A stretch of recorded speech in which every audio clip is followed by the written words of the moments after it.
అందరికీ నమస్కారం. నా పేరు పవన్ కుమార్, హైదరాబాద్. Mobile number 9347214215. భాగవతం నుంచి రోజుకో పద్యంలో నిన్న మనం ఏం చెప్పుకున్నాము అంటే, గోపికలు కృష్ణుని నానా మాటలు అన్న తరువాత కృష్ణుడు గోపికలతో ఏమన్నాడు అంటే, మీరు నన్ను ఒక స్వార్థపరుడిగా, మీ యందు ఆసక్తి లేనివాడిగా భావించి అన్నని మాటలు అన్నారు కదా అని అన్నాడు. ఇంకా ఏమంటున్నాడు ఈరోజు పద్యంలో మనం చూద్దాం. ఈరోజు తారీఖు 17/2/21. కృష్ణుడు గోపికలతో తన సంభాషణను కొనసాగిస్తున్నాడు. తన మాటలను ఇంకా చెప్తున్నాడు. ఏమని? ఈ విధంగా: ఏను ఇందెవ్వడనైనంగాను, నిందెవ్వడనైనంగాను అంగనలారా, పరమకారుణికుండన్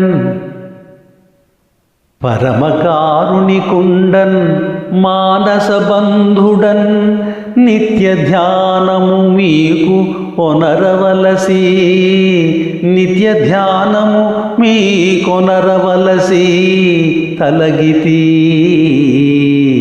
చుండి, నిత్య ధ్యానము మీ కొనరవలసి తలగితి చుండి.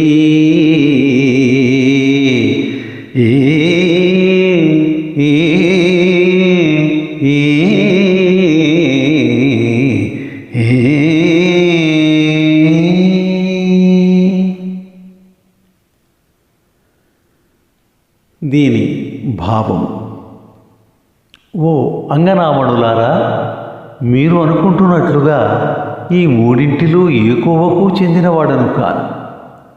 నేను పరమదయామయుడు, మీకు ఆత్మబాంధవుడను. నా యందు మీకు శాశ్వతమైన శ్రద్ధాభక్తులతో కూడిన ధ్యానమును ప్రసాదించడానికి మాత్రమే మీకు తాత్కాలికంగా ఎడబాటు కల్పించాను. ఈ విషయము మీరు గ్రహించాలి. Now let us see the meaning of this poem in English. Yesterday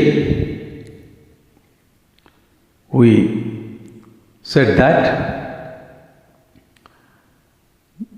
Lord Krishna was telling Gopikas that you are unnecessarily blaming me, thinking that I am a selfish man, a man who is not interested in Gopikas and the like.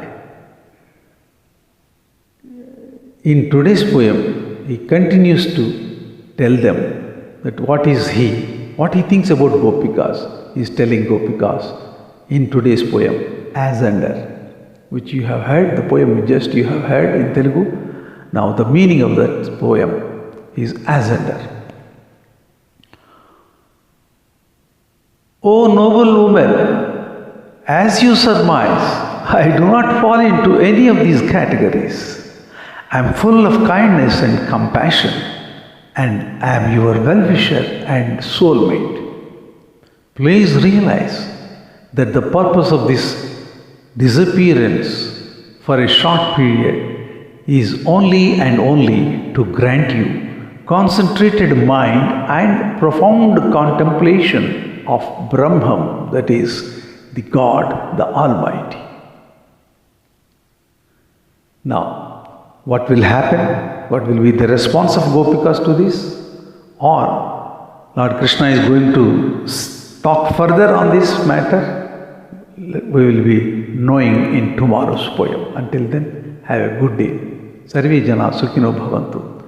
మరి ఎప్పట్లాగే రేపు కూడా పోతన మహాకవి మధురంగా మనకు అందించినటువంటి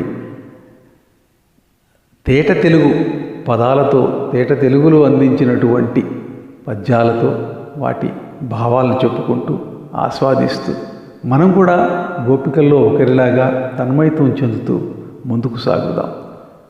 భాగవతోత్తముల భాగవతోత్తములు ఎవరు అంటే భాగవతమైన వాళ్ళు అంటాను నేను. భాగవతోత్తములు అంటే ఆ భాగవతంలో చెప్పబడిన దానిని పాటించేవారు అని అర్థం నిజానికి. కానీ నేనేమంటానంటే తినగ తినగ వేము తీయనుండు వినగ అనగ అనగ రాగం అతిశయించుచుండు అన్నట్లు భాగవతం కానీ భారతం కానీ ఏ మహాకావ్యమైనా మనం చదవగా పఠించగా పాడగా అది మనకు జీర్ణమైపోతుంది. అది లేకపోతే ఏదో వెలితిలా అనిపిస్తుంది. అది కొన్నాళ్ళకు కాకపోయినా మరికొన్నాళ్ళకైనా మనకు జీర్ణం అవుతుంది, మనలో చైతన్యాన్ని తీసుకొస్తుంది, మనని జాగృతం చేస్తుంది, మనని ధర్మపదం వైపు నడిపిస్తుంది. అలా ధర్మపదం వైపు నడుస్తూ అందరూ సుఖశాంతులతో ఉండాలి. సుఖాల్ని మనం అనుభవిస్తున్నాం, అయితే శాంతిని మాత్రం మనం ఇంకా అనుభవించలేకపోతున్నాం. దానికి కారణం పూర్ణ జ్ఞానం లేకపోవటం. పూర్ణ జ్ఞానం అనేది ఎప్పుడు వస్తుందయ్యా అంటే ఈ భాగవతలో చెప్పబడిన ఆధ్యాత్మిక రహస్యాలన్నింటినీ తెలుసుకున్న నాడే పూర్ణ జ్ఞానం ప్రాప్తిస్తుంది. ఆ పూర్ణ జ్ఞానం ప్రాప్తించినప్పుడే పరమశాంతి కలుగుతుంది. శాంతి కూడా మనం కొంతవరకు అనుభవిస్తూనే ఉంటాం. కొందరు పెద్దలు శాంతిని పరమశాంతిని కూడా అనుభవిస్తూ ఉంటారు. అయితే ప్రతి వాళ్ళు వివిధ దశల్లో ఉంటారు. ఒక్కొక్క దశ నుంచి పైకి ఎక్కి రావడమే మనం చేయవలసింది. అందుకే దీన్ని నేను ఇక్కడితో వదిలేయటం లేదు, ఒక స్టార్ మేకర్లోనే పెట్టి వదిలేయట్లేదు. దీన్ని నేను ఏం చేస్తున్నాను అంటే కోన పవనాలు, జ్ఞాన సోపానాలు. జ్ఞానం సోపానం లాంటిది. ఎక్కడో అంతిమంగా అంతిమ జ్ఞానం, పూర్ణ జ్ఞానం అంత ఆకాశం అంత ఎత్తులో ఉంటుంది. అది ఎంత తెలుసుకున్నా తెలుసుకోవాలి. ఒక జీవితం సరిపోదు, ఒక జన్మ సరిపోదేమో అనిపిస్తుంది. కానీ అదే పనిగా కూర్చుంటే ఒక జన్మ సరిపోతుంది. మరి అలా సోపానాలు ఎక్కుతూ వెళ్ళాలి. అలా ఆ టైటిల్ పెట్టి కోన పవనాలు జ్ఞాన సోపానాలు అనే శీర్షిక పెట్టి యూట్యూబ్లోను ఇంకా ఫేస్బుక్ గ్రూపులోను ప్రతి చోట నేను షేర్ చేస్తున్నాను. మనకు ఈ పద్యాల ద్వారా, వీటి ద్వారా, ఈ ఆధ్యాత్మిక చింతన సాధన ద్వారా మనకు లభించిన ఆనందాన్ని మనం ఒక్కళ్ళము అనుభవించడం అంటే మనం ఒక్కళ్ళమే భోజనం చేయడం లాంటిది. మనతో పాటు మన పక్క వాడు కూడా భోజనం చేయాలి, తృప్తిగా ఉండాలి అని కోరుకుంటాడు సజ్జనుడైన వాడు, సహృదయుడైన వాడు. అలా కోరుకునే వాళ్ళలో నేను ఒకండి, మీలో ఒకండి, అలా ఎంతోమంది కోరుకుంటున్నారు. అలా అందరికీ ఈ ఆనందాన్ని పంచాలనే ఉద్దేశంతోనే ఇవి షేర్ చేస్తున్నాను, పోస్ట్ చేస్తున్నాను తప్ప మరో ఉద్దేశంతో కాదు. మరి నాకు ఇంతకుముందు చెప్పినట్లుగా ఈ రోజుకో భాగవత పద్యంని నిర్వహిస్తున్నటువంటి నిర్వాహకుల నుంచి నాకు 2-3 సార్లు మెసేజ్లు వచ్చినాయి. చాలా బాగుంది అని. ఆ మెసేజ్ కూడా ఇక్కడ కూడా షేర్ చేశాను. దీంట్లో దీంట్లో కూడా స్టార్ మేకర్లో కూడా చేసినట్లే గుర్తు, అన్ని చోట్ల చేసినట్లే గుర్తు. అంటే అదొక సంతృప్తి, ఆనందమే. It's only an acknowledgement, recognition. అయితే దానికోసం చేయటం లేదు. ఇది ఆత్మానందం కోసం చేస్తున్నాం.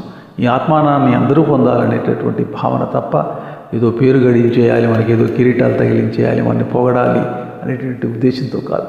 ఆ ఉద్దేశాలతో చేస్తే అవి దక్కకపోగా ఇంకేమైనా జరగచ్చు అని కూడా పెద్దలు అంటూ ఉంటారు.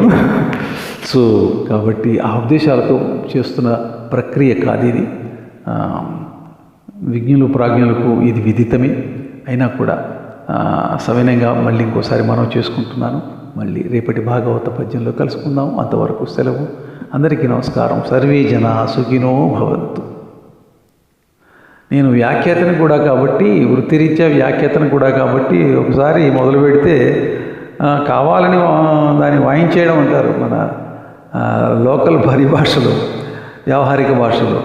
వాయించేస్తున్నాడు ఏంటన్నా దొరికితే అని. అది వాయించటం కాదు. సందర్భం వచ్చినప్పుడు ఒక మాటకి అలా వెళ్ళిపోతూ ఉంటుంది అంతే తప్ప వాయించేయాలనుకుంటే నిన్న మొన్న రోజు వాయించేవాడిని. ఇవాళ ఏదో సందర్భం వచ్చింది అనుకోకుండా 4 మాటలు ఎక్కువ చెప్పాను. ఇబ్బందికరంగా ఉన్నవాళ్ళు మన్నించాలి, బాగుందనుకున్న వాళ్ళు ఎలాగో సంతోషిస్తారు, వింటారు. సర్వే జనా సుఖినో భవంతు. నమో నమః. మీ పవన్ కుమార్.